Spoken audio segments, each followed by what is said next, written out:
भी भली प्रकार से स्पष्ट हो रहा है कि जिस विषय को हमें अत्यधिक गंभीरता से लेना चाहिए था, वहां हम खाली औपचारिकता निर्वाह करते रहे, चंद संप्रदायों और मठाधीशों के चक्कर में फंसकर, और गंभीर हुए हम तो केवल आसक्त जगत में। वेद ने अचानक हमें दिखाया कि वो सारे काम जिनके हम चौधरी बने हुए हैं, वो तो स्वयं परमेश्वर कर रहा है। और जिस उद्देश्य से प्रभु ने हमें मनुष्य के रूप में जन्म दिया, वहां हम केवल औपचारिकता कर रहे हैं, उसके प्रति हम कोई ईमानदार नहीं है। जो काम भगवान कर रहा है उसमें हमारी ठेकेदारी है, और ये हमने बड़े व्यापक रूप से जाना है कि अन्न को, मट्टी से अन्न को भी आत्मा होकर स्वयं प्रभु बनाते हैं। हमें केवल निमित्त होकर जोतना बोना ही तो है। लेकिन क्या जोतने बोने से मट्टी अन्न बन सकती है जब तक वो आत्मा होकर स्वयं प्रभु उसका यज्ञ न करे?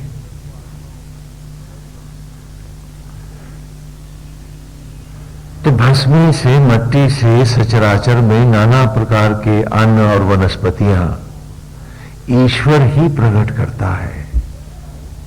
हम उसमें अपना निमित्त दायित्वों का निर्वाह करते हैं। बोलो, क्या इसमें कोई झूठ है? और उस अन्न को हर देहधारी के शरीर में बन की शबरी का राम हर जीव की जूठन को, उस अन्न को वही रक्त में शक्ति और ऊर्जा में लौटाता है। क्या हम में से किसी को इसमें कोई संदेह है? और गर्भ में शिशु भी वही बनाता है।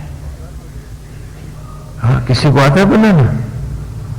तो जो काम नारायण स्वयं करते हैं, जिसमें हमारा केवल निमित्त धर्म जुड़ा हुआ है, वहां हम आसक्त धर्मी हो गए कि मैं कर रहा हूं।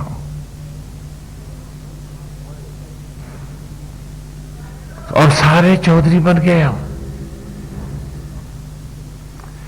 वेद ने अचानक हमारे सामने हमारा असली चेहरा रख दिया है।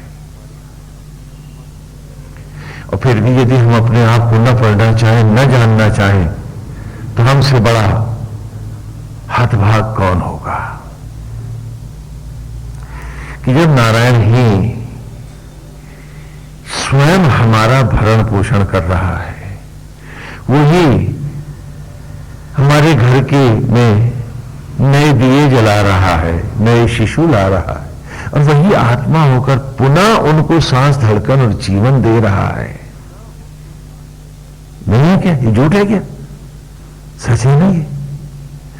तो फिर हमने इन कामों के लिए झूठ क्यों बोला, पाप क्यों कमाया? एक बड़ा सीधा सा सवाल है हमारे सामने कि हमारा केवल उसमें निमित्त धर्म जुड़ा हुआ था, कर वही रहा था।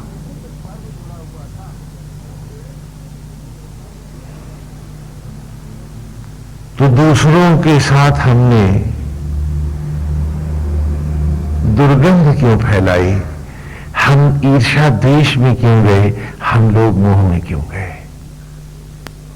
हाँ, हम कर रहे होते और कोई ना होता करने वाला, तो जब बेसहारा थे तो झूठ का, पाप का, लोभ का लाठियों के सहारे लिए हमने, बात समझ में आती। लेकिन जब वो कर रहा था और हम सिर्फ निमित्त थे, तो हमने ये सब पाप जीवन भर क्यों कमाए? और आज भी हम पीछे नहीं हटते हैं। आज भी हम बाज नहीं आते। और आश्चर्य है कि वेद ने हमारे सामने जब हमारा चेहरा रखा है, तो हमें निमित्त है, हम निमित्त स्वरूप है, हमारा निमित्त धर्म है। श्रीमद् भगवद गीता का भी कि निमित्त मात्र हो हे अर्जुन, आज समझ में आता है। और निमित्त होकर भी हम झूठ बोलते हैं। कि जबकि कर वो रहा है तो फिर हम पाप क्यों कमा रहे हैं? बोलो, कोई बात ऐसी है जो आपकी समझ में नहीं आती? तो फिर अपने आचरण को क्यों नहीं हम मांझते कि मट्टी से अन्न भी वही बना रहा। हम निमित्त धर्म है हमारे कि हम जोतते हैं, बोते हैं, सींचते हैं, लेकिन मट्टी से अन्न यज्ञ के द्वारा ही प्रकट होता है। बोलो, सच है ना ये? हम सबकी समझ में आता है। और उसी अन्न को बन के शबरी का राम वही हमारे तन में रक्त मांस में ऊर्जा और ज्योति में लौटाता है, और वही गर्भ में बालक को भी प्रकट करता है। क्या इसमें कुछ झूठ है? तो हमारा केवल निमित्त धर्म ही तो है। कर कौन रहा है? पिता परमेश्वर। तो जब सब कुछ वो कर रहा है तो हम पाप क्यों कमा रहे? हम असत्य जगत के झूठ और प्रपंच क्यों बने हुए हैं?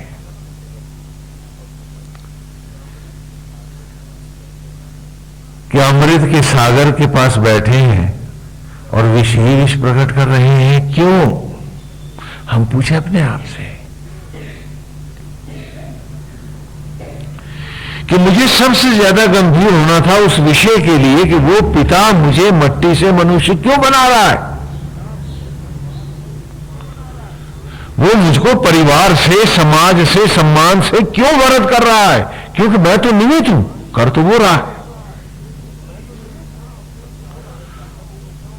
तो यथा अपने सारे कर्तव्यों का निमित्त धर्म से पूरी ईमानदारी से धारण करते हुए घर में हूं, परिवार की सेवा उसका निमित्त होके करूं। पिता का धर्म निमित्त धर्म है, उसको मैं पालन करूं। समाज का धर्म निमित्त धर्म है, घर से निकलूं, समाज की सेवा करूं, प्राणी मात्र की, ये सारे मेरे निमित्त धर्म है। तो इन सब धर्मों में जिसमें मैं निमित्त हूं, मैं चौधरी कैसे बन गया? कर तो हो रहा है। और उसमें इतना मैं डूब गया, इतना मैं अंधा हो गया कि ईश्वर की राह में खाली घंटी, पूजा, व्रत और तीर्थ कर लेता हूं और सोचता हूं कि मैंने भगवान के बड़े साल ला दिए, जबकि सारी पाठशाला जीवन की एक पन्ना न खुला, एक अक्षर न पढ़ा मैंने। कैसी विचित्र बात है।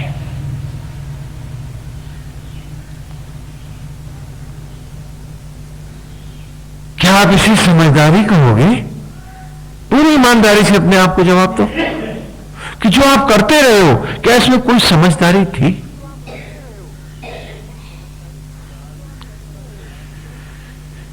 क्या आज भी हर बच्चे की सांस, धड़कन, उसका जीवन, उसके शरीर में भोजन को रक्त में बदलने वाला जगत पिता एक आत्मा है, वो परमेश्वर है, वही बनाता है। हमें कोई नहीं बनाता है। हम निमित्त धर्म, हम अपने निमित्त दायित्वों को धारण करते हैं और वो हमारे परिवार को संतति से वरद करता। बोलो, सच है या नहीं है? तो निमित्त धर्म को क्या झूठ बोलना चाहिए? क्या असत्य, अज्ञान का, प्रपंच का, झूठ का, फरेब का आचरण करना चाहिए?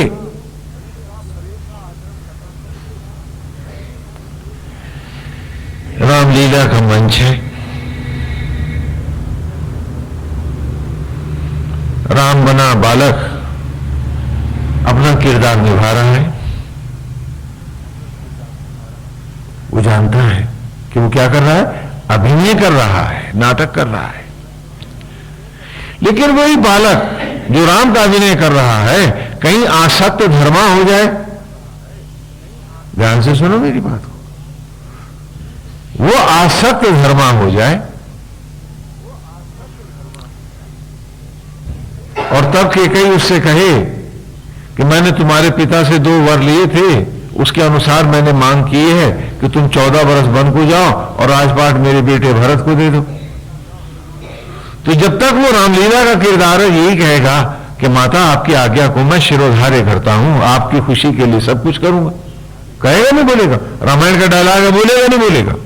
लेकिन यदि वो आसक्त धर्मा हो जाए तो क्या कहेगा? अरे तेरी क्या मजाल, मैं मुकदमा लड़के ले लूंगा। बोले सच है या नहीं है? लेकिन जब वो मंच पे ऐसा बोलेगा तो आप लोगों को अच्छा लगेगा क्या? अरे पागल, तू तो नाटक कर रहा था, ये क्या कर बैठा? तो तुमको बनाने वाले पिता को भी तुम्हारे ये सारे आचरण, ये सारे आचरण तुम्हारे, क्या उस पिता को अच्छे लगेंगे जो तुम्हें बनाने वाला है?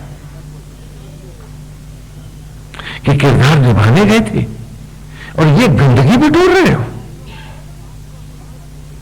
ये पाप का अंबार बने हुए हो और लौट लौट करके फिर वहीं जाते हो। क्या जवाब देंगे हम? क्या उत्तर होगा हमारे पास? मैं आप सबसे पूछ रहा हूं, क्या उत्तर होगा हमारे पास? क्या बोलोगे? कि हम ड्यूटी दे रहे थे? और क्या आप पूछिए अपने आप से कि क्या आप ड्यूटी दे रहे थे? कि जब वो ईश्वर ही, उसने हमें केवल निमित्त धर्म, और यही बात गीता में अर्जुन से कह रहा हूं कि निमित्त मात्रम भव सव्यसाची।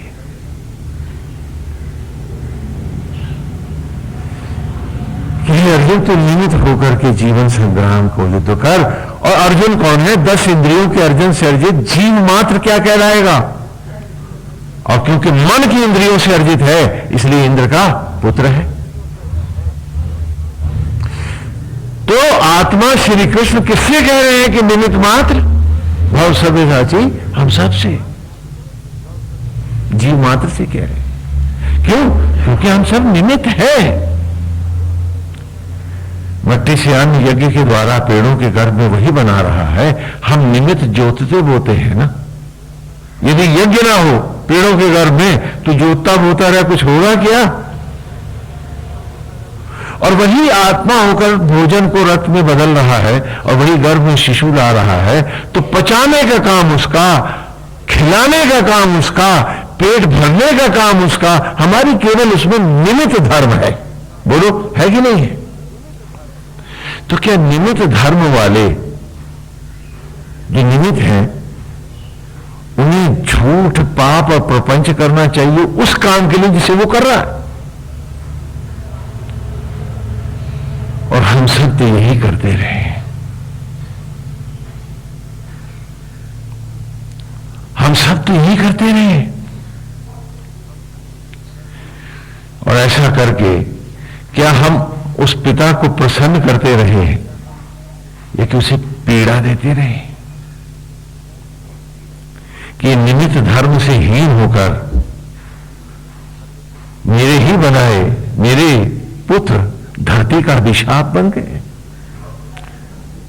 और जिस उद्देश्य के लिए मैंने इन्हें प्रकट किया था वो सब ये भूल गए।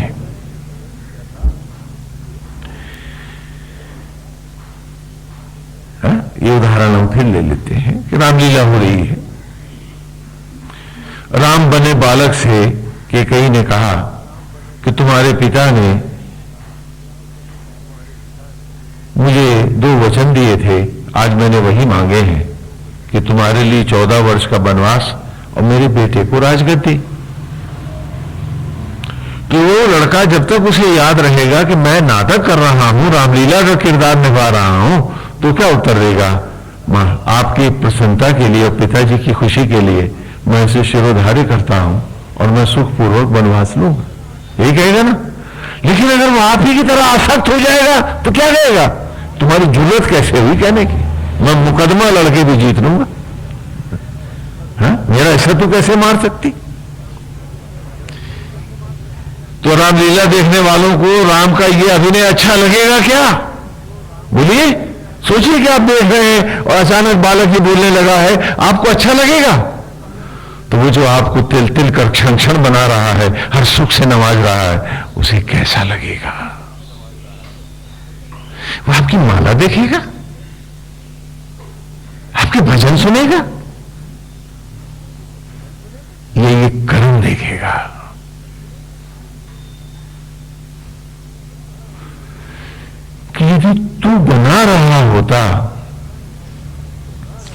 यदि तू बना रहा होता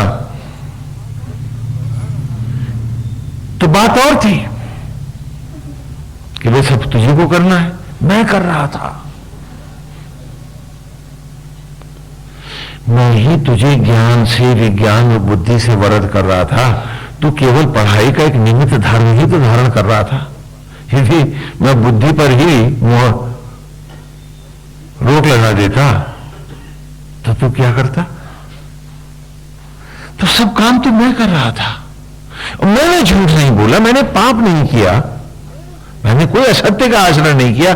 खाली निमित्त धर्म में तू इतना बड़ा अपराधी क्यों बन गया? तो बताओ हम क्या जवाब देंगे? अभी से सोच लो, क्योंकि जवाब हम सबको देना पड़ेगा। ये झूठी डिग्रियां और सर्टिफिकेट, कितनी पूजा करने पे इतना मोक्ष मिलता है, इसे थोड़ी देर के लिए किनारे रख दो और पूरी ईमानदारी से अपने आप से पूछो कि तुम जवाब उसको क्या दोगे। इसीलिए कहते हैं कि सेवक सदा पुण्य कमाता है, चौधरी पाप की गठड़ी बांध के ले जाता है। और हर जगह हम चौधरी बनना चाहते हैं। हम क्यों नहीं अपने आप को उसका निमित्त बना लेते? क्योंकि जगत तो एक नाट्यशाला है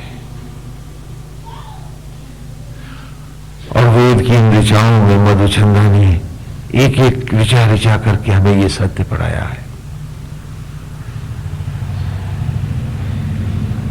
कि वो ही सब करता है। बाहर का हवन पाठ और यज्ञ भी जो हम कर रहे हैं वो ठीक ऐसे है जैसे प्राइमरी क्लास में हम बच्चे को पढ़ा रहे हैं।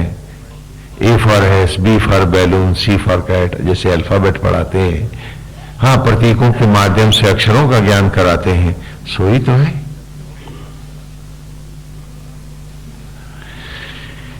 आपका बच्चा पाठशाला में पढ़ने गया है, अच्छे स्कूल में भेजा है आपने,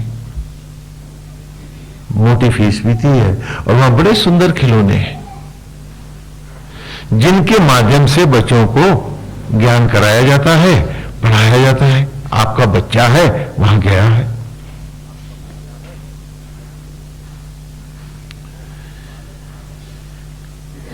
उस बालक को खिलौने बड़े अच्छे लगते हैं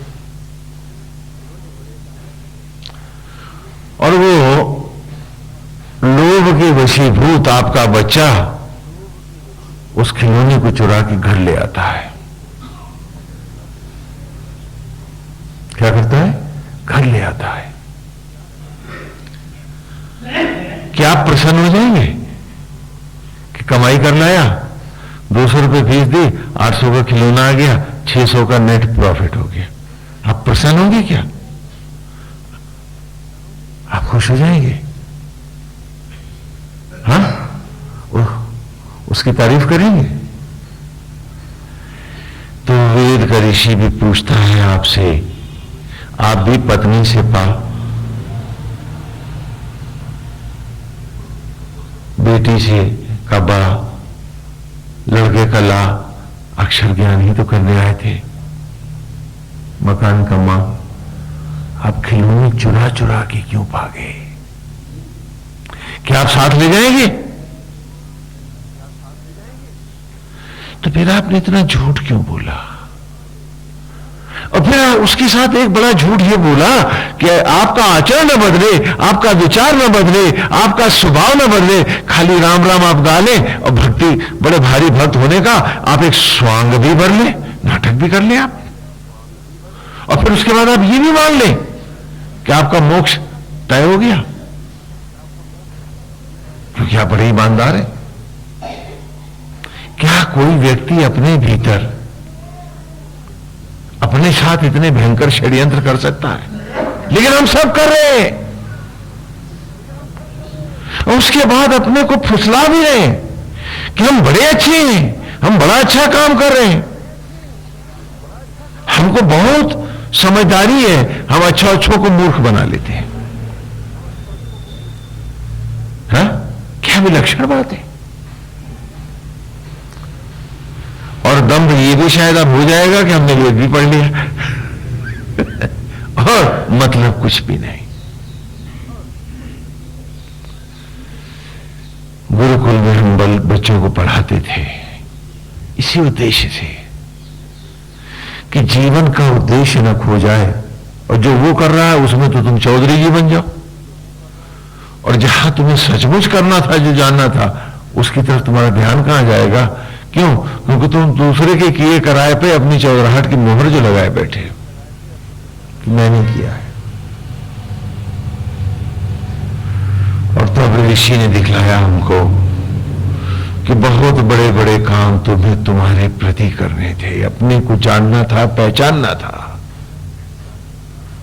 सत्यनिष्ठ होना था अपने लिए। और जिस प्रकार वो पिता परमेश्वर तुम्हें लाया है, जैसे सचराचर ने मिलकर तुम्हें यह रूप दिया है, उन सब के प्रति अपने निमित्त धर्मों को धर्म पूर्वक धारण करते हुए इस देह से, इस पिंजड़े से बाहर होना था, एक ज्योतियों के पंख लगाने थे और अनंत की राह जाना था। ईश्वर और कुदरत कोई काम बेवजह नहीं करते हैं। तुम सिर्फ इसलिए पैदा नहीं होते हो कि फिर राख में बदल जाओ। अरे तुम्हें तो जन्म इसलिए वो देता है कि शायद तुम अब इस गर्भ से दूसरा जन्म लेकर एक ज्योति बनकर प्रकट हो जाओ।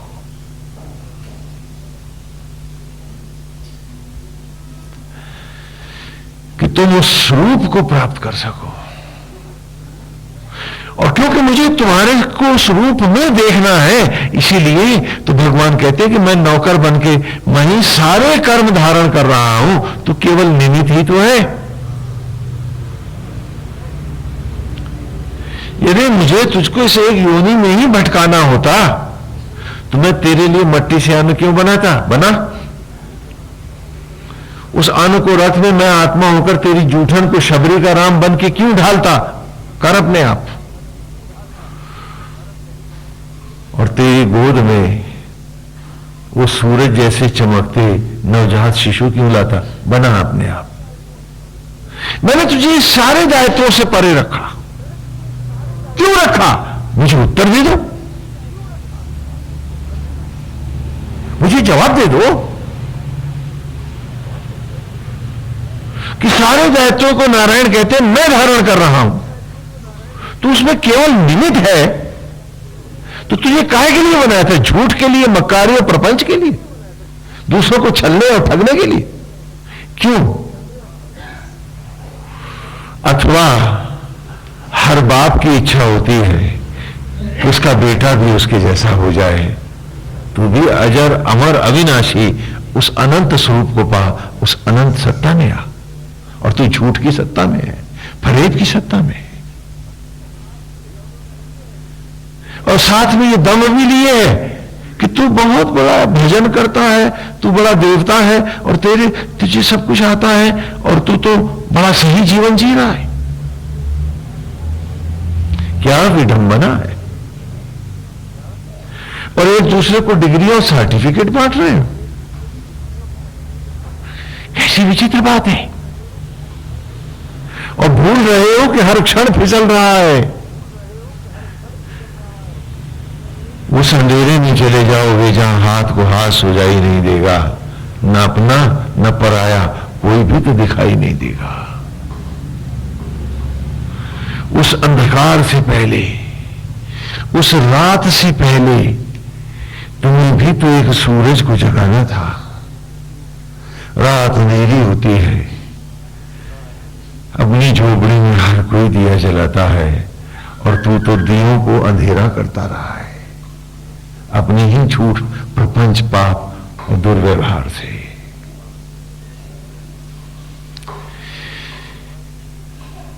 बड़े भाग्यवान हैं वो जो सत्यनिष्ठ होते हैं।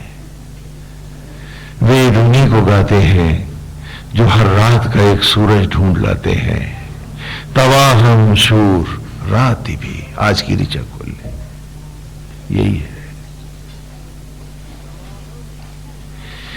कि तवाहम शूर राति भी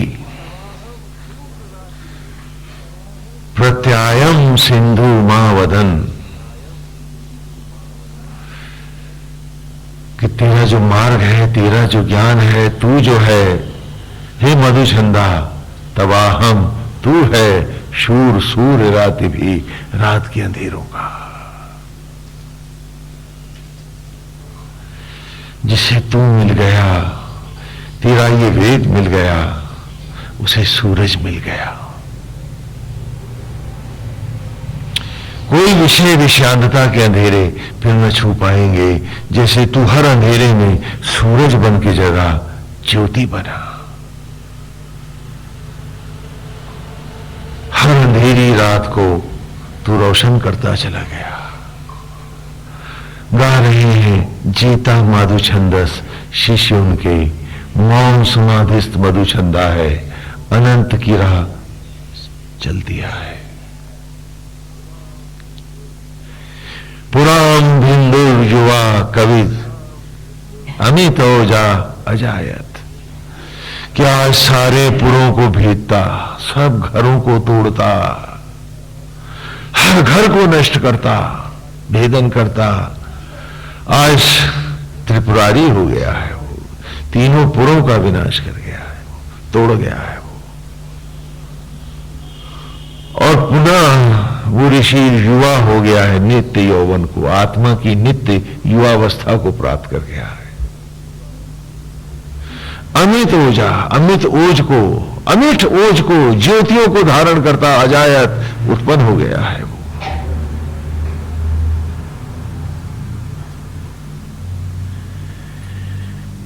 सूरज ने सूरज बन के दिखा दिया है।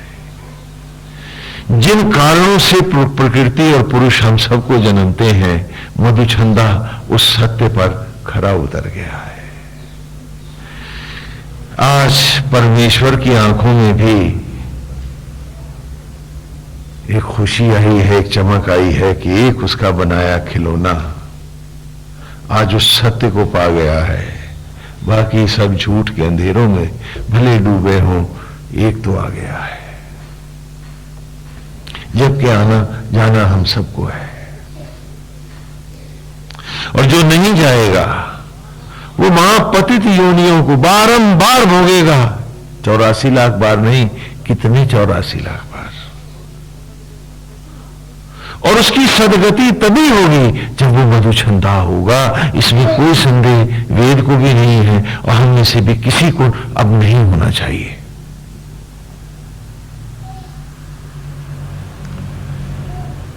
आपका बेटा एक ही क्लास में बार बार फेल होता रहे, आप गर्व करेंगे, प्रसन्न होंगे? हैं कि रात में मेरे पांव तो दबाता है, चलो ठीक है, फेल होता है तो होने दो, आप तो आपकी इस पूजा को, इस आरती को वो क्या करेगा? क्योंकि फेल तो आप सब हो रहे हैं। और जो काम वो कर रहा है उसमें आप सीमा ताने हैं कि मैं करता हूं, और जिस काम को उसने करने के लिए मना किया है उस काम के आप सगे हैं। आप रात के अंधेरों के दोस्त हैं। झूठ रात है, प्रपंच रात है, असत्य रात है, हाँ, दूसरों के लिए मन में बैर लाना ये अंधेरी रात है। ये सारे अंधेरों के दोस्त हैं आप। और रोशनी में आपकी आंखें चकाचौंध हो जाती हैं। डर लगता है आपको? आप चारों तरफ अपने अंधेरे फैलाते हैं जिससे कोई आपकी असलियत न जान सके,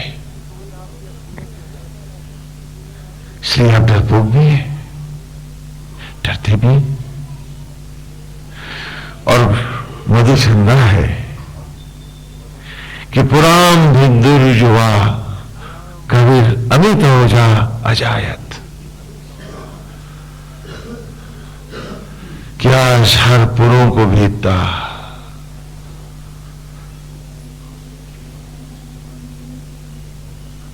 आसक्तियों को बौना करता, छिन्न भिन्न करता,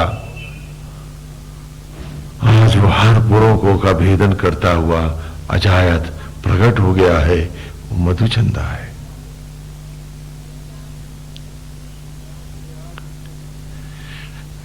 आज उसने सत्य को प्रकट करके दिखाया है। उसने वेद हमें सुनाया ही नहीं है, जाके भी दिखला दिया है।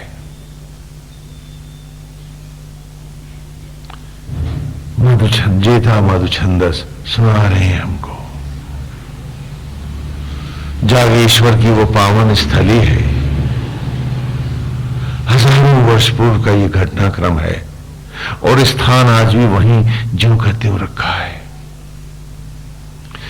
जैसे प्रकृति उस स्थान को बांध के रखना चाहती है, हर युग को दिखाने के लिए कि सत्य देखो ये है।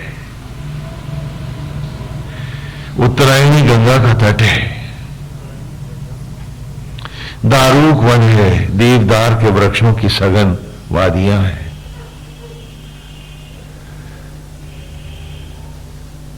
यज्ञ की ज्वालाएं प्रज्वलित हैं, भगवान श्री कृष्ण वहां विराजमान हैं और वेद व्यास हैं, जेठा मधुछंदस हैं और दूर दूर से आए ऋषिजन हैं।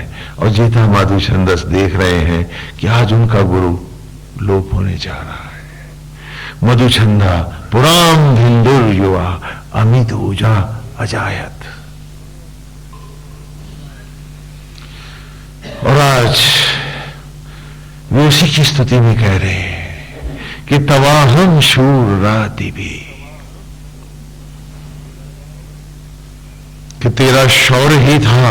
शूर माने शौर्य भी है, शूर माने सूर्य भी कहलाते हैं, सूर्य शौर्य शक्ति।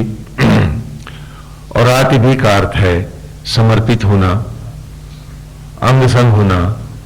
और राति भी शब्द रात्रि भी का ही अपभ्रंश है वेद में, गाने में उसको भी यथा भी लिया जाता है। तो कहा कि जैसे रात का सूरज असत्य और अज्ञान में शौर्य पूर्वक हर असत्य और अज्ञान को विनाश करने का साहस, प्रत्यायम सिंधु आवदन। सिंधु मावदन, सिंधु कहते हैं सागर को, आवदन उसमें शयन करने वाला, रहने वाला कौन है? महाविष्णु क्षीर सागर। तो आज तुम प्रत्याय हो गए हो, तुम उसका पर्यायवाची बन गए हो महाविष्णु का। क्यों? इसमें संदेह कैसा? क्या पुत्र पिता का स्थान नहीं लेता? यदि वो पुत्र है और उसे याद है,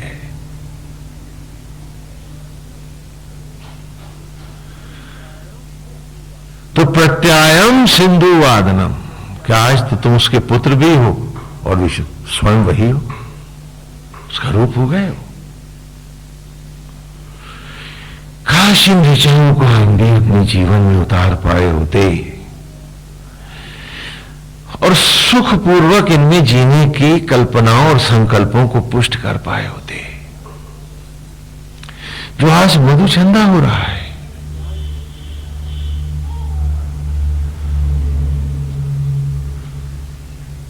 जैसा कि हम कहते हैं कि धर्म एक गंगा की तरह है, एक नदी की तरह है, अमृत की गंगा है ये।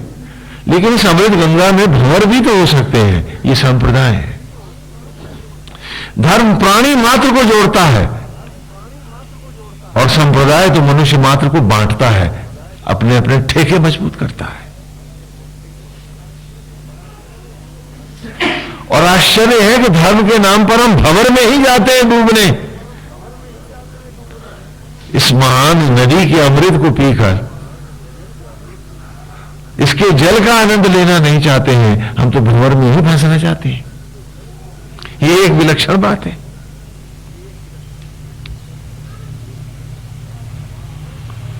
तो कहा तवाहम शूर राति भी प्रत्यायम सिंधु आवदन। सिंधु मावदन का संधि विच्छेद हो जाता है कि ठीक है कि हम सब भटकते हैं, तो अर्थ ये तो नहीं कि भटकना ही जीवन है और रहा है। स्वामी जी सब ऐसा करते हैं तो हम भी ऐसा करते हैं, ये तो कोई बात ना हुई। वो शेर है उर्दू का कि हजारों साल नरगिस अपनी बेनूरी पे रोती है, बड़ी मुश्किल से होता है चमन में दीदावर पैदा। आज हो गया है, मधुचंदा है वो। इस अंधों की भीड़ में एक सूरज भी बन के दिख गया है,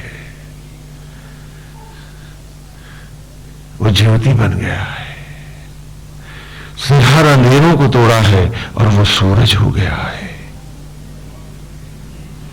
तवाहम शूर राति भी प्रत्यायम सिंधु मावदन।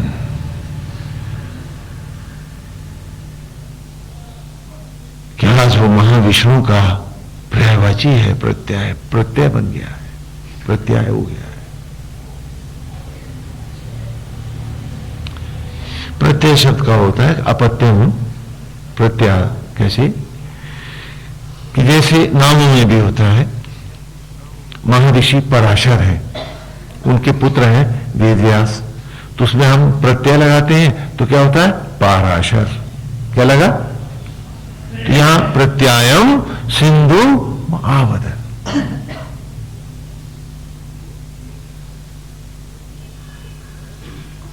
है ना? जैसे भरत ने प्रत्यय लगाया तो क्या बना? भारत। हाँ? भरतस्य अपत्यम भारतम। तो तुम उसका पर्यायवाची हो गए हो, अर्थात उसी का तद्रूप हो गए हो। आज विष्णु हो तुम। उपातिष्ठन्त गिर्वणो। आज इस शब्द को गिरवण कहते हैं, दीक्षा गुरु को। गिरवण दीक्षा गुरु। दीक्षा गुरु जिसे दीक्षा देने का अधिकार है। आजकल एक नया गुरुडम चला है। कल फलाने से गुरुमुख हुआ है, फलाने से गुरुमुख हुआ है ना। ये एक नया कल्ट है, नया फैशन है आपका। दीक्षा गुरु एक ही होता है। बाकी सारे सन्यासी तपस्वी उस दीक्षा गुरु के नाम पर ही आपको दीक्षित करते हैं। लेकिन संप्रदायों को और उनके दंभ को यह बात कैसे पचती?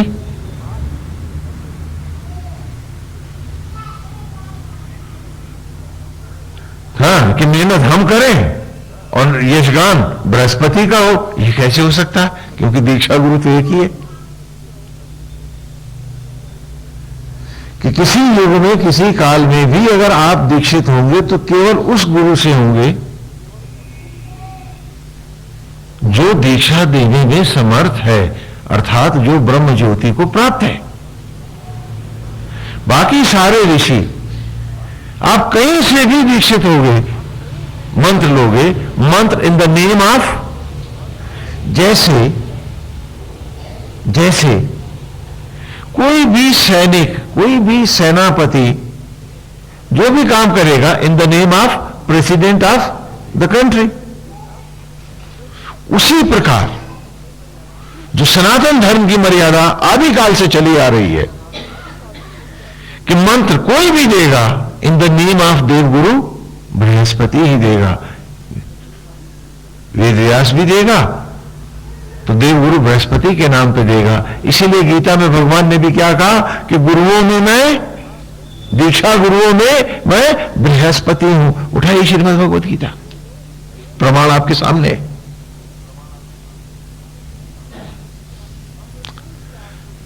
हम में कोई भी आपको जो मंत्र दे रहा है, हम दीक्षा गुरु अर्थात देवगुरु बृहस्पति के निमित्त होकर आपको मंत्र देते हैं।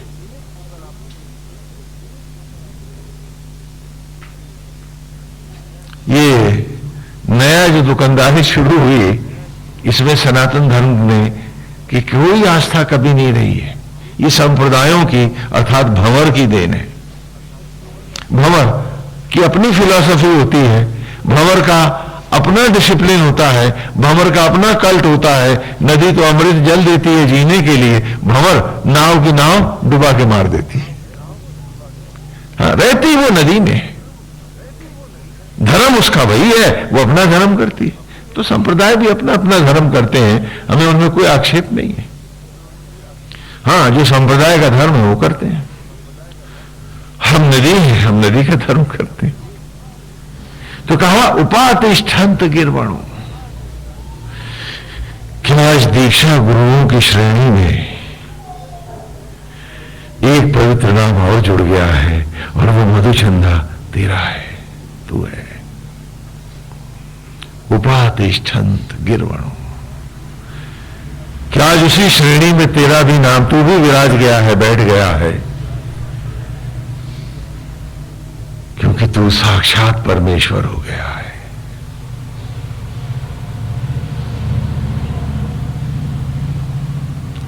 और मधुचंदा सारे सूक्त में सुनाता रहा है कि हम सबको इस राह जाना है।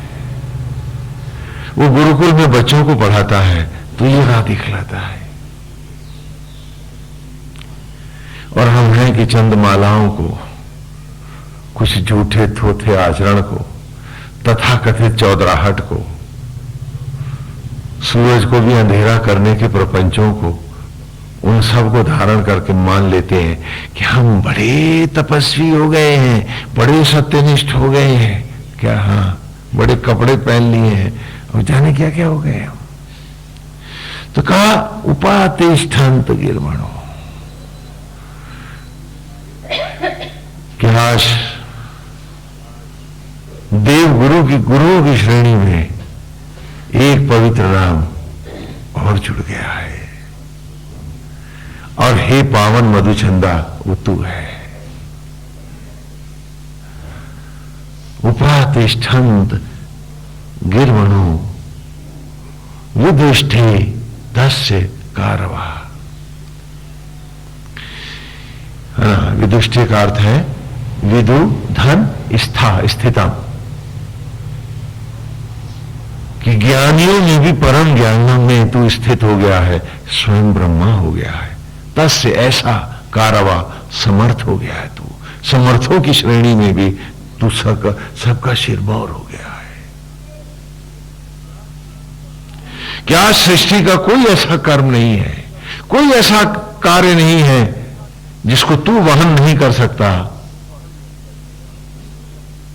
आज तू सृष्टि के सूक्ष्मतम ज्ञान को, संपूर्ण ज्ञान को तू पा गया है। आज तो तू ज्ञान का स्वयं ब्रह्मा हो गया है।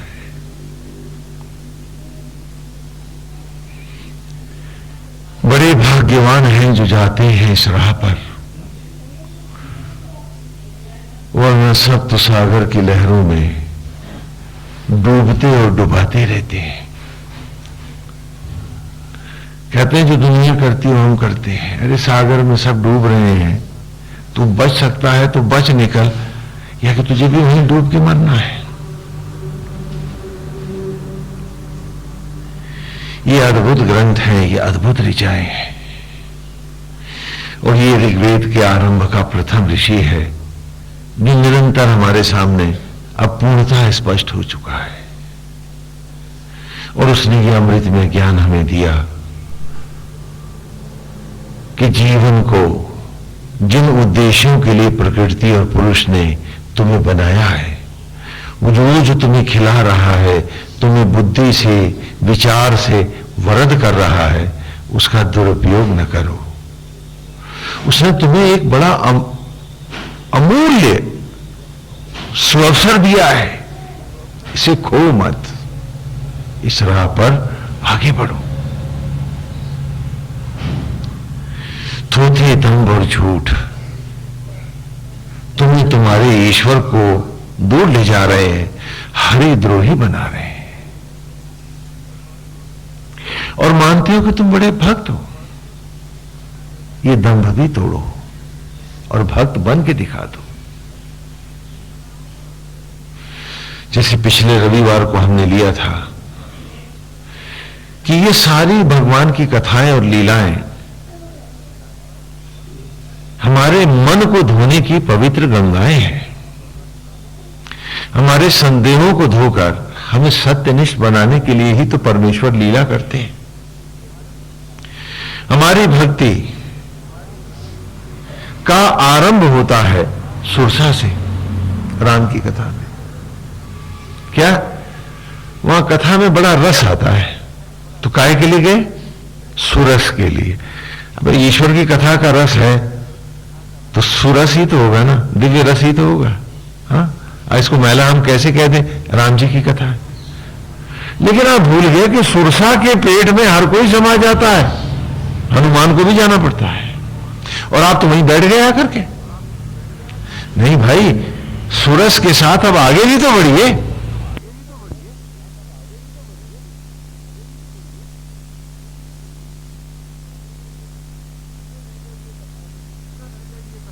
इधर रह जाइए कथा में, क्योंकि वहां हर जीव को, हर प्रतीक जो मैंने खड़ा किया है वो सब नाना भक्ति दिखलाते हैं, है ना। अच्छा, सुरसा भक्ति भी थोड़ी देर की है, उसके बाद कौन सी भक्ति है? ताड़का भक्ति। दूसरों को ताड़ना देने में लगे हैं, दूसरों का अपमान करके प्रसन्न है, दूसरों की निंदा में बड़ा रस आ रहा है, दूसरों को ठगने में बड़ा मजा आ रहा है। इस भक्ति का नाम क्या है? ताड़का भक्ति, ताड़ना देने वाली भक्ति। ये भी भक्ति है। अगर वो भक्ति ना होती तो आप भक्ति पूर्वक उसमें घुसते क्यों?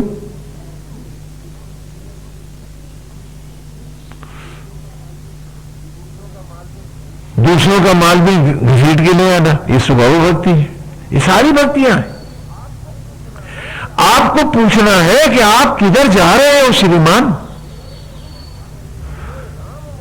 जिन्हें राम मार रहे हैं उन्हीं को तुम सीने से लगा रहे हो।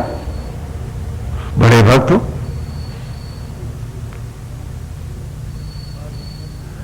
मारीच भक्ति है, मारीच भक्ति है कि मृग तृष्णाएं, सोने की चाह, अतृप्तियां और इच्छाएं, हाय मुझे ये और मिल जाए, मेरे इतने गहने और बढ़ जाए, मेरा इतना मटेरियल और इकट्ठा हो जाए। ये कौन सी भक्ति है? ये मारीच भक्ति है।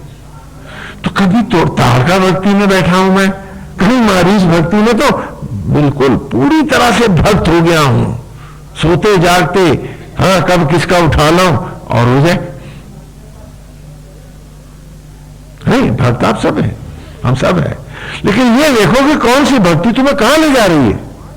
जिन्हें राम मार के दिखा रहे हैं कि तू अपने जीवन में मार, और उनको तुम सगा बनाए बैठे हो। यानी जिनके पास भी नहीं होना चाहिए आपको, जिनके स्पर्श से भी दूर रहना चाहिए आपको, उन सबके आप महाभक्त हैं।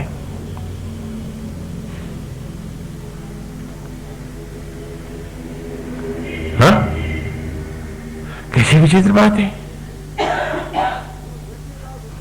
जो यज्ञ का विध्वंस करते हैं ऋषियों का, वो आपके अतिशय प्रिय भक्त हैं, आप उनके प्रिय भक्त हैं, आपके वो आराध्य हैं वो, क्योंकि सारा दिन पूजा आराधना तो आपने उन्हीं की है। बोलो क्या ये सच नहीं है? और दूसरी तरफ की भक्ति के जो रूप है पात्र हैं, वो आपको अच्छे नहीं लगे। नहीं तो जब रस मिला था कथा का, तो शत्रुघ्न के चरित्र की भक्ति हमने क्यों नहीं की? हम सुरसा के बाद ताड़का और मारीच की तरफ क्यों भाग गए? सुबाहु क्यों बनना चाहा? और हम चाहते हैं कि भगवान भी जैसे हम अपने को धोखा दे रहे हैं, भगवान भी हमारे जैसे हम अपने को धोखा दे पाए, वो भी हम धोखा खा जाए हमसे। लेकिन जब वो पूछेगा कि जिनको मैं मारा तू उन्हीं का बन के जिया, तो उनको तो मैं मारता हूं, तो तेरा कैसे आदर कर दूं? तेरी मालाओं का आदर मैं कैसे करूं? जब पूछेगा ईश्वर तुमसे कि जिनको मार करके मैंने दिखाया है कि इनको मारना है मुझे, और जब तू उन्हीं का भक्त बन के आया है, तो मैं तेरा क्या करूं? विनाश ही तो करूंगा। तो तुम्हारी माला देखेगा, ये तुम्हारी भक्ति की को गहराई से नापेगा वो, कि कौन सी भक्ति करते रहे हैं आप सब लोग। जब वो पूछेगा तो हमारे पास क्या जवाब होगा, हम क्या उत्तर देंगे उसको?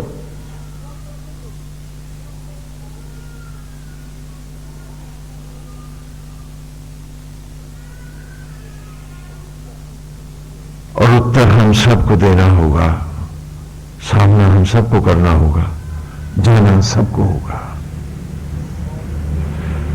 मौत से न कोई बच सका है और फिर उसका सामना भी करना पड़ेगा। सत्य का हमें जब वो पूछेगा कि मेरी कथा में तुम्हें ताड़का ही अच्छी लगी, मारीच ही बड़ा बढ़िया लगा तुमको, क्या तुम्हें शत्रुघ्न अच्छा नहीं लगा? कि जिसने शत्रुओं का अर्थात इन विषयों का, ताड़का मनोवृत्ति का, मारीच मनोवृत्ति का, सुबाहु मनोवृत्ति का अपने जीवन में विनाश किया, जिसने इन रिपुओं को मारा, वही तो शत्रुघ्न हुआ। और तुम तो इन सबको सजाए घूमते हो, इनके लिए जी रहे हो, और सोते जगते उठते बैठते माला इनकी है, और सुबह शाम धूप जला दिए फटाफट और उसके बाद भाग गया। ये कौन सी भक्ति है आपकी? भक्ति वो होती है कि जैसे कहीं जाने के लिए सबसे पहले आप गाड़ी को एक्सेलरेटर देते हो, स्टार्ट करते हो, तो इस एक्सेलरेशन का नाम है सुबह और शाम की पूजा, एक्सेलरेटिंग वंस ओन थॉट्स। न कि आप उसमें कोई पाखंड और कोई पुण्य ढूंढ रहे हो। वो भक्ति सुबह की शाम की जो मैंने करी, संध्या वदन किया, प्रातः काल, ब्रह्म मुहूर्त में पूजा करी, तो मैंने अपने विचारों को एक्सेलरेट किया। द होल डे, सारा दिन I must live with god, at god. वरना तुम्हारी उस पूजा का ढंग का मतलब क्या है? पूछो अपने आप से। अगर तुम्हारे पास ये संकल्प ही नहीं था, ये प्रेरणा ही नहीं है, तो पूजा क्या कर रहे थे?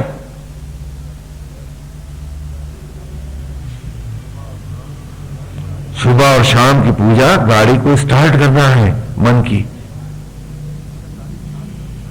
और क्या गाड़ी स्टार्ट करके बैठे रहते हो? गियर लगाते हो, आचरण के, विचार के, व्यवहार के गियर लगाने, और तब गाड़ी चलेगी दिन भर। और अगर खाली स्टार्ट ही करके फिर बंद कर दी भाई, तो बैटरी डाउन हो जाएगी, बस फिर पूजा में भी मन नहीं लगेगा, बैटरी डाउन है। कहते स्वामी जी भगवान में मन ही नहीं लगता, आंख मूंदो बाकी सब दिखता। भाई कहां से दिखेगा? तूने तो जो रही से बैटरी थी वो भी चाट डाली। बड़ी समझदारी का काम किया, बड़ी समझदारी का काम किया। जबकि सुबह और शाम की पूजा थी, तो उसके मनोहारी रूप के सामने मन को उसी पे रिझा कर जिएंगे कि आज सारा दिन तेरे में डूब के जिएंगे, तेरी राह चलेंगे, तेरा सामीप्य रखेंगे। और वहां से बाहर निकले तो ताड़का तुरंत आ गई। सुबाहु ने कहा चलो समेटने चले, और मारीच चढ़ बैठा कि ये और लेते आना और बटोर लाना। तो भाई तुम्हारी सुबह और शाम की पूजा का फिर मतलब क्या रहा? हम सब पूछे अपने आप से। और आश्चर्य है कि अभी आप सब ने माना है कि मट्टी से अन्न भी नहीं बना रहा है हमारा, हम का केवल निमित्त धर्म लगाते हैं अपना, हमारी इंस्ट्रूमेंटल वैल्यूज है। यज्ञ ना होगा पेड़ों में तो मट्टी आनी नहीं होगी, और भोजन को मेरे शरीर में वही पचा भी रहा है, वही उससे मुझे शिशु भी प्रदान कर रहा है, बुद्धि विवेक सब कुछ वो मुझे दे रहा है। हम पूर्व की दिशाओं में अच्छे से स्पष्ट करके आए हैं। तो जो काम वो कर रहा है उसमें हम सब चौधरी कि स्वामी जी घर गृहस्थी भी तो पालनी है, अब इतने सीधे होके चलेंगे तो दुनिया ठग न ले जाएगी। लगता है आजकल इसे लड़के लड़कियां सब बनाने आ गए हैं, हाँ अब ये ऋचा तो मैं इसके लिए ना गाऊं हाँ मधुचंद्रा के लिए क्यों गाऊं? जिसे देखो दंभ का रावण बना हुआ है। कहते हैं अपनी ही बुद्धि का स्वयं दिवाला निकालना है, दंभ में आना है।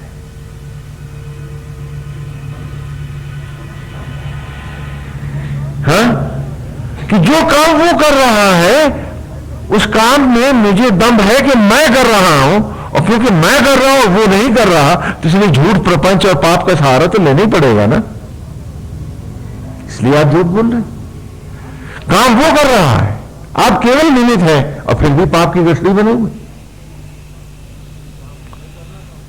और जो काम हमें करना था उसके हमने से किसी को फुर्सत ही नहीं है, घर गृहस्थी जो सामने पड़ी, हम ही तो चला रहे हैं, भगवान तो है ही नहीं। कितनी विचित्र बात है। लेकिन अगर सुरसा से आगे मेरी भक्ति बढ़ती और सत्य की ओर आती तो सबसे पहला पड़ाव मेरा शत्रुघ्न होता कि नहीं भाई इन सब शत्रुओं को मारो, ये झूठ प्रपंच, ये दूसरों को ठगने की मनोवृत्ति, ये भ्रमजाल फैलाने की मनोवृत्ति, ये सबको दूर करो। राम को पाना है तो आज तो तू शत्रुघ्न बन के दिखा दे, मनसा वाचा कर्मणा, कि आज का संकल्प राम संकल्प हो जाए कि इनका सहारा नहीं लूंगा नारायण, आप ही के रूप का सहारा रखूंगा, जितनी परीक्षा लोगे दूंगा, अब अटल हूं आप ही की राह पे प्रभु, आप ही की दया और कृपा से अब नहीं टलूंगा, ये धूम को सहारा नहीं बनाऊंगा, इससे दूर रहूंगा। यदि हम ऐसा सोचते, ऐसा करते, तो हमारी भक्ति शत्रुघ्न बन के, सुरस के सहित शत्रुघ्न बन के पुष्ट होती, सुरस भी रहता और शत्रुघ्न होते। और जब शत्रुघ्न बनते कि हर बार आप ही का सहारा लूंगा, तभी तो मेरी भक्ति राम में आती। अभी तक तो मेरी भक्ति झूठ में जाती है, फरेब में जाती है, मकारे कुछ जिसका सहारा लूंगा, भक्त तो मैं उसी का तो बनूंगा, भजन तो मैं उसी की गाऊंगा, आचरण में, कर्म में, विचार और व्यवहार में। और जब आज मैंने शत्रुघ्न बन के संकल्प लिया है कि किसी झूठ, असत्य और पाप का, किसी लोभ, विषय और वासना का सहारा लेकर के मैं कोई भ्रमजाल नहीं फैलाऊंगा, मैं शत्रुघ्न बन के आप ही के सहारा लेकर हर सांस जीऊंगा, हर कर्म में आप ही को सहारा बनाऊंगा। तो जिस दिन राम मेरा सहारा हो जाएंगे तभी तो भक्ति में रत मैं भरत अवस्था को पाऊंगा।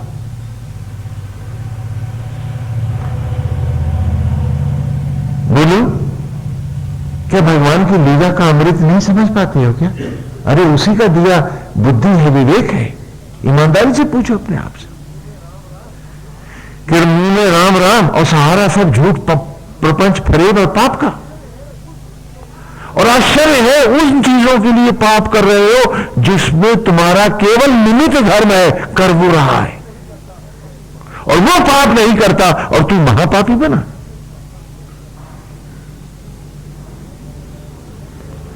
कैसी विचित्र बात है।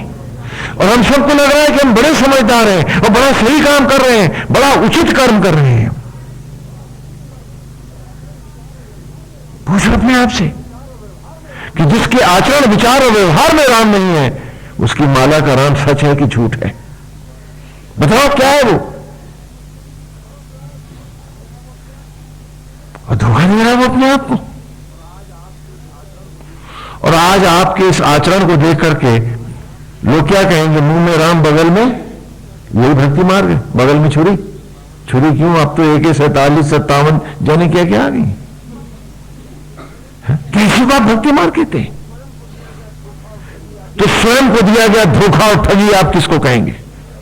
पूरी ईमानदारी से अपने आप से पूछ डालो, फलाने किताब में ये लिखा है, फलानी जगह ये, अरे इसको छोड़ो, भगवान ने बुद्धि दी है। ऐसा ना हो किताब भरी रह जाओ, अकल वापस ले लो परेशान होकर तुमसे। पूछो अपने आप से कि ईश्वर की राह में जब तक प्रभु को सहारा नहीं बनाओगे पूरी ईमानदारी से, तुम उसके भक्त कैसे बन पाओगे? कि शत्रुघ्न, हमने संकल्प लिया है कि नहीं, आप ही सहारा रहेंगे। झूठ का, पाप का, लोभ का, दंभ का, सत्य और अज्ञान का, ताड़काओं का सहारा नहीं होगा। ये मार दी हमने, आज शत्रुघ्न बन गए, ये सारे शत्रु मारे। अब इन्हें अपना और सगा नहीं बताएंगे। तो भक्ति भरत, हम भरत होते। और जब हर क्षण की भक्ति, हर काम में हम राम का सहारा ले रहे हैं, भरत हो गए हैं, तो राम रूपी लक्ष्य में मन सहज ही स्थिर होता, तो लक्ष्मण हो जाते। और जब राम रूपी लक्ष्य में मन स्थिर हो जाता, तो अगली अवस्था में हमारा हृदय भी तो राम को मिला होता, उर्मिला होता, और फिर सब राम ही राम होता।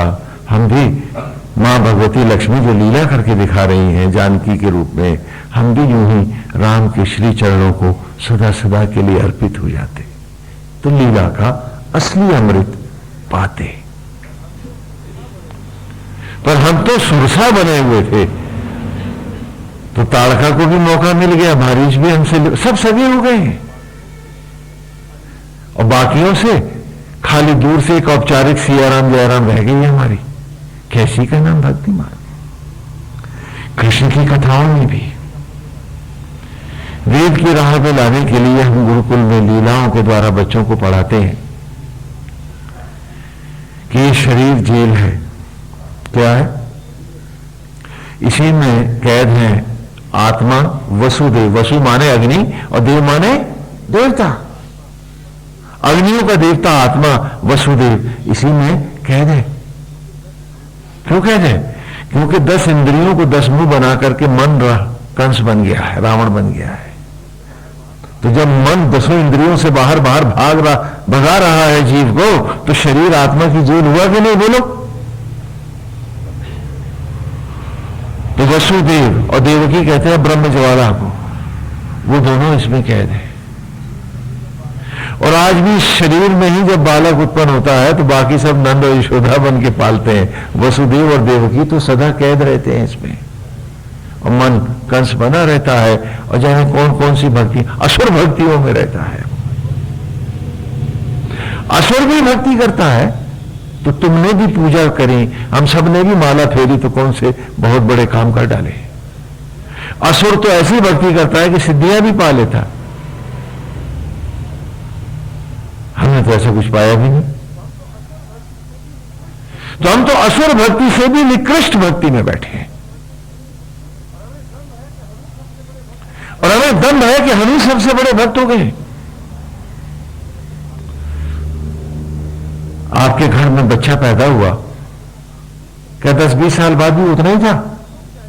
बोलो। तो तुम कहते हो कि सुरस में तुम्हारी भक्ति उत्पन्न हुई, तो मैं पूछता हूं कि 30 बरस बाद भी वहीं क्यों बैठी है? आगे बढ़ी क्यों नहीं? बड़ी क्यों नहीं हुई? क्यों नहीं हुई? तो वो विकलांग भक्ति है ना, वो रोगी भक्ति है। अथवा कैसे कहूं कि वो मृत भक्ति, नहीं तो बड़ी तो जरूर होती, उम्र के साथ आगे बढ़ती। तो कहा कि कंस की जेल को तोड़ने के लिए, कंस के विनाश के लिए, अब बाल कन्हैया जो यशोदा के यहां पला है, तो उसको सबसे पहले आतंक आएगा। किसका? पूतना का। पूत माने पवित्र और ना माने नहीं। पूतना, अपवित्रता, झूठ, असत्य, ये क्या है? ये मनोवृत्ति का नाम क्या है? और आज इस पूतना को हम सब मां बनाए बैठे हैं। यशदायिनी यशोदा हमारी मां नहीं बनती कि हम सबके यश का कारण बने,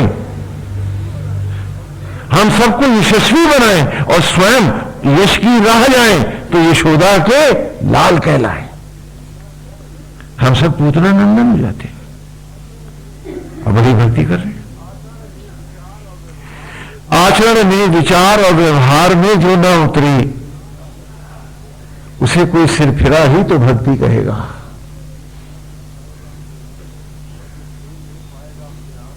और जो झेल नहीं पाएगा अपने आप को, वही तो चौपाइयों की आड़ में अपने पाप को छिपाना चाहेगा।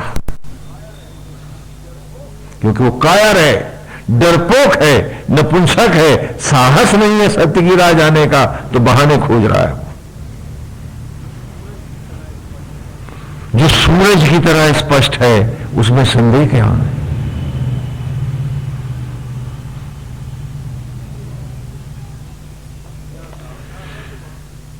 तो यहां ताड़का है तो वहां पूतना है, बात एक ही है।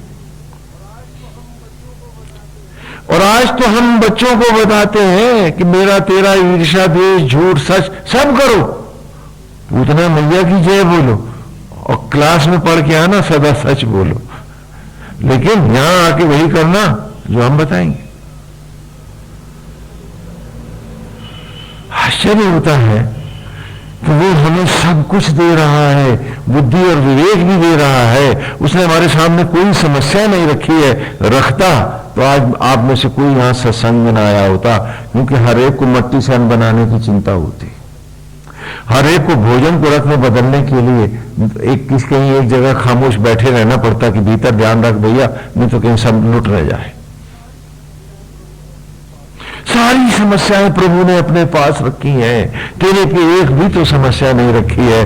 कोई कर्म सीधा तेरे पे नहीं रखा, सब निमित्त धर्म रखे हैं कि करूंगा मैं, साथ तू देना, और जो तुझे करना है उसमें मैं तेरा साथ दूंगा।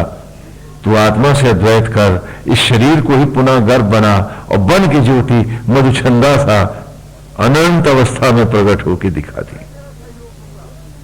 इसमें मैं तेरा सहयोग दूंगा, और वहां तेरा निमित्त धर्म है और यहां ये मेरा निमित्त धर्म है, भगवान कहता है। लेकिन जहां तेरा निमित्त धर्म था वहां तो तू चौधरी जी है, इसलिए तो झूठ बोल रहा, इसीलिए तो पाप का सहारा ले रहा।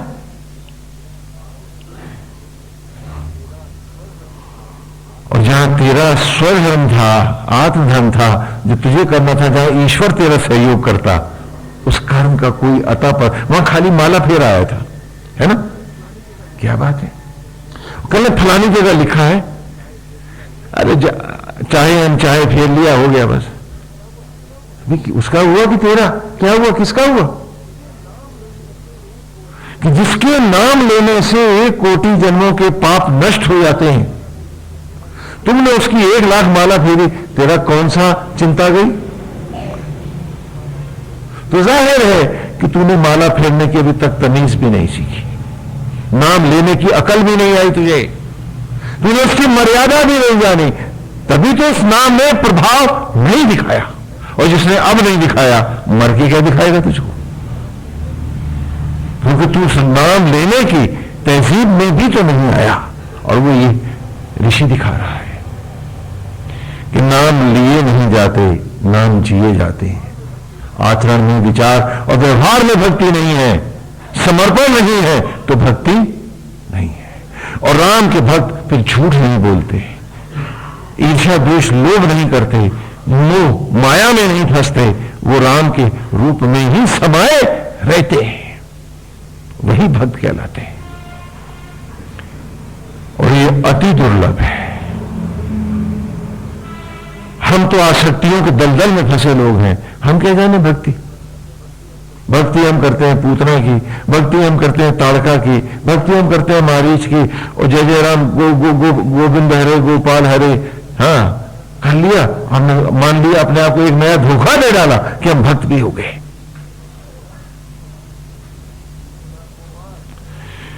कि पूतना को मार तो कृष्ण भक्ति पाएगा जीवन में अपने, और पूतना को मार करके ही नहीं, उसके बाद उसका भाई तृणावर्त आएगा।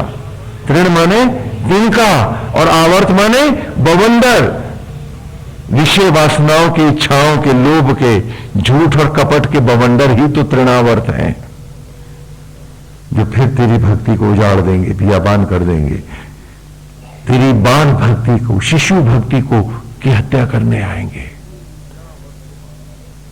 तो तू इन तृणावर्त को मार। भगवान वहां स्वयं मार के क्या दिखा रहे हैं कि यदि मेरी राह आना है तो तू भी अपने जीवन में इनको, और हम तो इनको सजा के रखते, संवार के रखते, क्या क्या क्या स्वामी जी, अब जरा जात बिरादरी में नाम भी तो होना चाहिए, तो तृणावर्त नहीं रहेंगे, पूतना नहीं रहेंगी तो हमें पूछेगा कौन? बिरादरी तो पूछ लेगी, लेकिन ईश्वर तो छूट जाएगा तुम्हारा। और हम सबके पास एक ही धन है, प्रभु धन है। ये गया तो हम सब महानिर्धन है, वो तो लुट जाएगा। और सबको लुटा करके ये जगत भी जो हम पाएंगे आंख के मुद्दे, ये भी तो गलोप हो जाएगा। और वो जिनको तुम अपनी माया दे जाओगे, वो स्वप्न में भी न सहेंगे तुमको। दिख जाओगे तो डर जाएंगे, देखा प्रेत बन गए, चुड़ैल बन गई, भूलो इसको, गया कराएंगे। क्या कहते हैं, न घर के न घाट के। हाँ हाँ, दुविधा में दोनों गए, माया मिली ना राम। आज वो अवस्था है हम सबकी। और झूठे दम भाई कि हम भक्ति मार्गी ना। अगर राम कथा में रस होता तो झूठ प्रपंच निंदा में, दूसरों को नीचा दिखाने में हमें रस क्यों होता? हम सब पूछे अपने आपसे कि हमारे पास राम रस है या निंदा रस है? और निंदा रस तो ताड़का है, पूतना है। और मुसीबत आई या लोभ चढ़ा तो हमने सारी शालीनता किनारे धर दी, और उस तूफान में हम राक्षस बन के खड़े हो गए, क्रोध में, द्वेष में, बदले में। तो हम तृणावर्त हैं या राम भक्त हैं या कृष्ण के उपासक हैं? भक्ति के अधिकारी हैं हम। शक्टासुर, वहां सुबाहु है तो यहां शक्टासुर है, कि अपने घर को अपनी शकट भरना चाहते हैं, दूसरों से भी लेके ढाल लेना चाहते हैं। अघासुर, अघ माने पाप, अज्ञान, अंधकार। बकासुर, बक माने छल, करपट, दंभ और ढोंग। और कृष्ण की लीला में मैं दिखला रहा हूं आपको कि इन सारे असुरों को प्रभु मारते हैं, क्योंकि जब तक नहीं मारोगे इनको, भक्ति रस आएगा ही नहीं। कोई भक्ति नहीं होगी, सिर्फ धोखा होगा। जब सारे असुर मारे जाएंगे, जब सारे ये असुर मारे जाएंगे, उसके बाद काली दह की लीला होगी। अभी कालिया नाग बाकी रह जाएगा।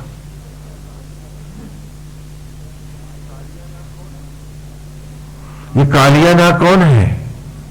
काल समय को कहते हैं, और इस समय का नाग ही कालिया नाग है। 10 इंद्रियों वाले ये 10 फन है। इन इंद्रियों में फंस जाओगे तो सारे उम्र को ये कालिया नाग जहरीला बना देगा और खा भी जाएगा। वो नाग भीतर है तुम्हारे, हम सबके भीतर बैठा रहो, और जीवन काली दह हो जाएगी। हाँ, फिर क्या कहोगे? नानक दुखिया सब संसार। काली दह में जो बैठा,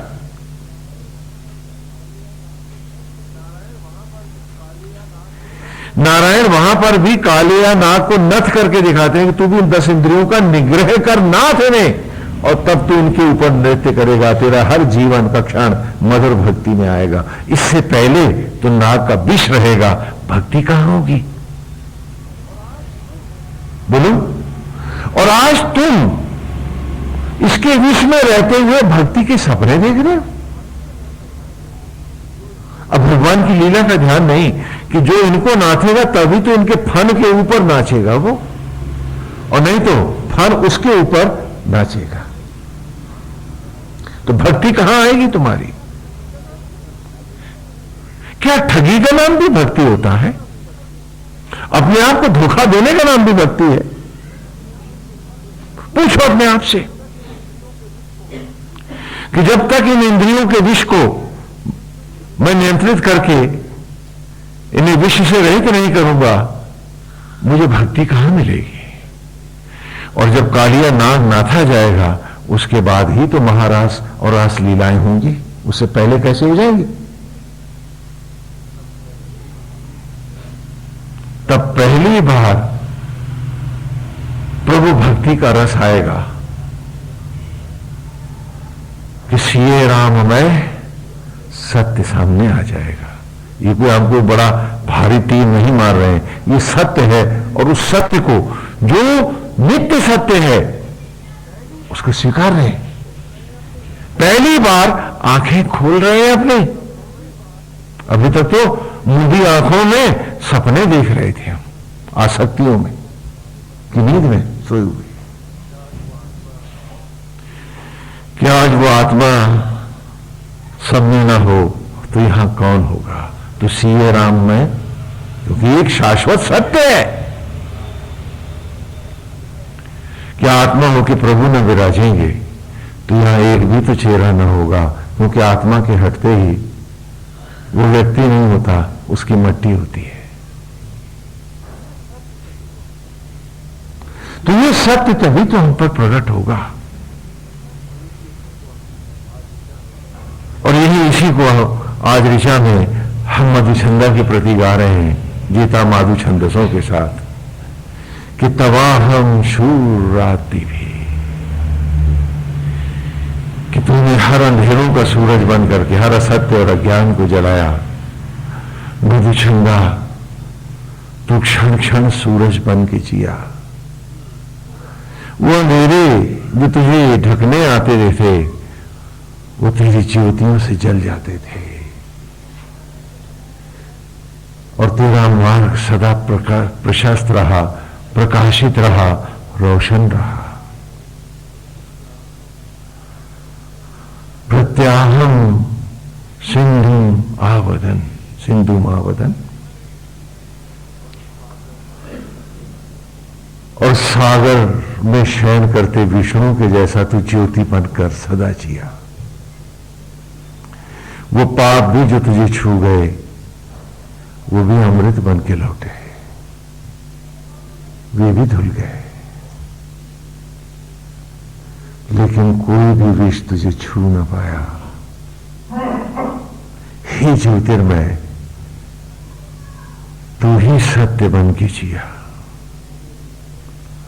तू ही राह है, तू ही गति है, तू ही गंतव्य है। सारे शास्त्र गाते रहे, भगवान ने गीता में भी कहा, सभी ग्रंथों में कहा कि इस मार्ग से गए योगी ही अर्जुन मेरा ही रूप हो जाते हैं, अर्थात मैं ही हो जाते हैं। तो कृष्ण ये नहीं कह रहा है कि मैं कृष्ण हूं, कृष्ण कह रहा है जो इस राह आए वो भी कृष्ण है। गीता में स्वयं महाविष्णु कह रहे हैं, और हम हैं कि सत्य को भी न समझ पाए गीता के। आज मधुछंदा ने जाके दिखाया है कि हाँ यही सत्य है। इसी के लिए मनुष्य को उस धरती पर नारायण स्वयं प्रकट कर रहे हैं, और इसीलिए उसकी सारी सेवा स्वयं विधाता कर रहा है परमेश्वर। कि मां भी कुछ इस काल के बाद बच्चे को दूध नहीं पिलाती, अपने आप खाता पीता है। मां भी कुछ समय के बाद फिर उस शिशु का मैला नहीं धोती, वो समझदार हो जाता है। लेकिन आज आत्मा होकर वो मेरा मैला भी धो रहा है और मुझे क्षण क्षण चिल्ला रहा है, मेरे एक एक रोम में ज्योति भर रहा है। मुझे बॉडी का एक सेल बनाना नहीं आया है, और वो बना ही नहीं रहा है, उसे सड़ने से भी बचा रहा है, हर ओर से मेरी रक्षा कर रहा है। और मेरा हाल तो देखो कि मैं उसी को भुलाए बैठा हूं, खाली माला का नाटक किया करता हूं। उसने माला नहीं फेरी है, करके दिखाया है, और मैं उसको मालाओं से झुठला देना चाहता हूं, करना कुछ नहीं चाहता हूं। वो ये क्यों कर रहा है, मैं अपने से पूछता भी तो नहीं हूं कि वो परमेश्वर जिसे कुछ भी करने की जरूरत नहीं है, वो बन की शबरी का राम मेरी जूठन को रथ में क्यों बदल रहा है? वो क्यों मेरे को रोम रोम जिला रहा है? वो क्यों मेरे को बुद्धि से, विवेक से, हर चीज से नवाज रहा है? वो क्यों कर रहा है ऐसा? मेरे हर भटकाव को भी वो अनदेखा कर रहा है कि शायद अब जागे, शायद अब जागे। और जब वो थक जाएगा कि ये तो नहीं जागेगा, और जब वो उदास होकर इस रथ से, शरीर से उतर जाएगा, फिर रात कितनी अंधेरी होगी, कहीं रोशनी का आता पता ना होगा और तू उन अंधेरों में भटक रहा होगा, क्योंकि तुझसे तो वो भी थक गया जो परमेश्वर है। अरे क्या थकाना है उसको, मुझे तुम्हें इतना प्यार दे रहा, मुझे तुमसे लिपटा हुआ है। पूर्व की ऋचा में पढ़ के आए हो कि दशानसीम रेम सजितवानम सदा सहम वरिष्ठ मूर्तय भर। ऐन्द्र भी जीव, इंद्रियों से अर्जित होने से इंद्र के पुत्र है ना, प्रत्यय लगाया कि इंद्र सा नसीम रहे। रे जीव, उसकी अमर रश्मियों में जो निरंतर तुझ में सना हुआ है, तुझे रूम रूम जिला रहा है, प्यार कर रहा है, अरे शीघ्रता से लौट लिपट उससे, कहीं देर न हो जाए भारी। कि इंद्र सा नसीम रहे सजितवानम सदा सहम, कि जो सजितवानम है अर्थात हर जय को देने वाला है, सांस क्षण जीवन का धड़कन और सारी उपलब्धियां बुद्धि विवेक सब तो उसी का दिया है।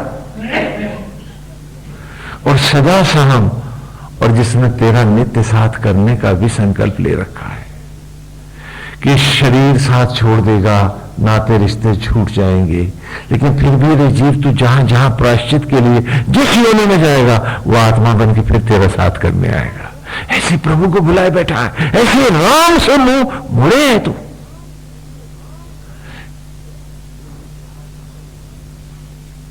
अरे ये प्यार कहां मिलेगा फिर जो आत्मा बन के दे रहा तुमको। स्वांग को प्यार बताते हो और झूठ को सत्य। वो जो रोम रोम तुझे जिला रहा है, खिला रहा है, हर ओर से तेरी रक्षा कर रहा है, तुझे बुद्धि से विवेक से जीवन के अमृत से वरद कर रहा है, आज तो उसी का नहीं है। उसका क्यों नहीं है? क्योंकि तुझे फुर्सत नहीं है। और फुर्सत कहां नहीं है? जो वो काम कर रहा है उसमें तुझे फुर्सत नहीं है, जहां तू सिर्फ निमित्त है। और निमित्त को सदा फुर्सत होती है, झूठ बोलते हैं हम सब। जब मालिक काम कर रहा है, मैं खाली सहयोग दे रहा हूं उसका, तो सहयोग देते समय मैं क्यों नहीं ध्यान में रह सकता, मैं क्यों नहीं उसकी पूजा में रह सकता, मैं क्यों नहीं उसके रस में रह सकता? क्योंकि सारे काम तो मालिक कर रहा है, मैं तो निमित्त बन के लगा हुआ। बोलो बोलो बोलो।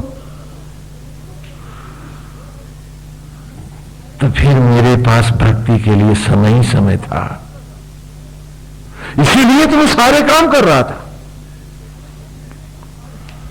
मुझे कहीं चौधरी बनने का काम न था, मुझे तो जो समय मिल रहे थे उसका सदुपयोग करके मधुछन्ना बन के दिखाना था। आज हम वेद की ऋचाओं को गा रहे हैं, समझ भी रहे हैं। काश हम जी भी रहे होते तो बात कुछ और होती। और सारे असत्य और भ्रम हमारे वेद की एक एक ऋचा में धुले हैं कि खिला हो रहा, पिला हो रहा, जिला हो रहा, सम्मान वो दे रहा, बुद्धि विवेक वो दे रहा, सब कुछ वो कर रहा है। मेरे केवल निमित्त धर्म है कि निमित्त मात्र भव सभ्य साची, गीता का वाक्य है। श्रीमद् भगवद गीता में भी यही कहा उसने कि जाग अर्जुन जाग, जाग रे जीव जाग, नहीं तो रात बहुत अंधेरी होगी। मेरे साथ जुड़ और सूरज बन जा कि हर अंधेरा तेरे सामने पराजित होगा, हर ओर रोशनी होगी। तवाहम शूर राति भी, हम सब हो सकते हैं। अपने आप को इस ऋचा से अपने आप को जगाओ कि तवाहम शूर राति भी, अरे तुझे रात का सूरज होना है।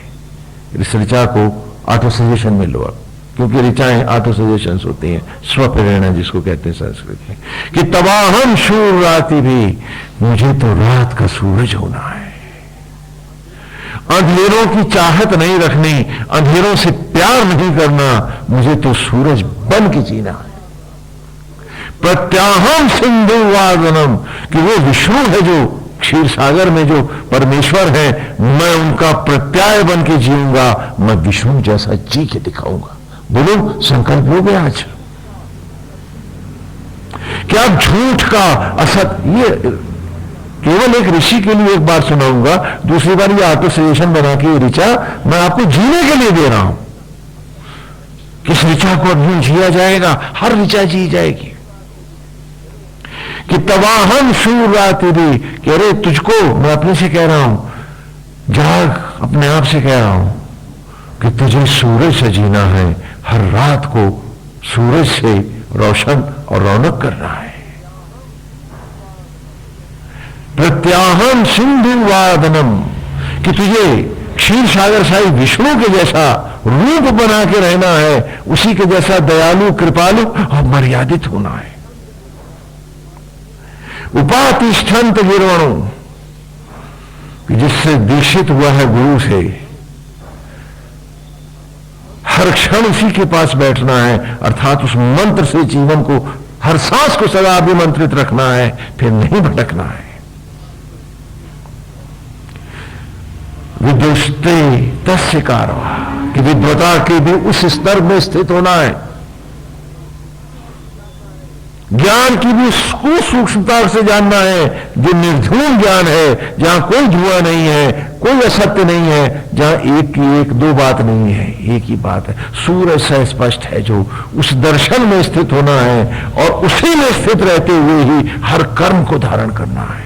विदुष्टे तस्य कारवा, ऐसे रहते हुए ही अब तुझे इस जगत को धारण करना है। ये ऋचा लौटकर इस प्रकार हमारे पास आती है। आदिकाल से इन ऋचाओं में हम व्याकरण को जानबूझ के हटाते रहे, इसे सूत्रात्मक भाषा बनाते रहे, कि जिससे ये सूरज की तरह हर समय आपकी हर राह को रोशन कर सके। स्तुति करूं तो ऋचा है, उनके रहस्यों को का विस्तार करूं तो ये ऋचा है, और अंतर्मुखी हूं तो ये ऋचा मेरी राह है। बोलो समझ में आ रहा? तो आज हम इस ऋचा को अपने जीवन में धारण करें कि नारायण, अब हम सत्यनिष्ठ होकर जिएंगे। ये ऋचा ही हमारा जीवन होगी। हम आप ही में बस के रहेंगे, हम आप ही के होके रहेंगे। हर सांस हर क्षण हमारा आप ही में होगा। अब हम कभी भी भटकेंगे नहीं, हम सदा सत्यनिष्ठ रहेंगे, सत्य में ही डूब के जिएंगे, सत्य ही हमारी राह होगी, सत्य ही हमारा जीवन होगा। आए इसी मर्यादा से हम सब सीधे बैठ जाएं, पलकों को झुका दें, अब भगवान के उस मनोरम रूप का ध्यान करें और आज के संकल्प को पुष्ट करें कि तवाहम शूर राति भी, प्रत्याहम प्रत्यायम सिंधुम वादनम, उपातिष्ठन्त गिर्वणो विदुष्टे तस्य कारवाः। गोविंद हरि हरि नारायण हरि। सीधे बैठ जाएं, पलकों को झुका दें और उनके मनोहारी रूप में हम अपने आप को बसा लें। गोविंद हरि हरि नारायण हरि हरि। नारायण हम सबको शक्ति दे, सामर्थ्य दे, हम सबको सत्य की राह दे और हम जीवन के उन अमृतमय उद्देश्यों को प्राप्त हों जिनके लिए प्रभु स्वयं हर ओर से हमारी रक्षा कर रहा है, हमें बना रहा है, और एक सेवक की भांति ईश्वर हमारे सारे कार्यों को स्वयं देख रहा है कि जिससे हम लक्ष्य को पा सकें, हम निर्भय होकर अपने अभीष्ट की ओर बढ़ सकें। तो आज ईश्वर हमें सामर्थ्य दे कि हम सत्य की ओर चलें। गोविंद हरि हरि नारायण।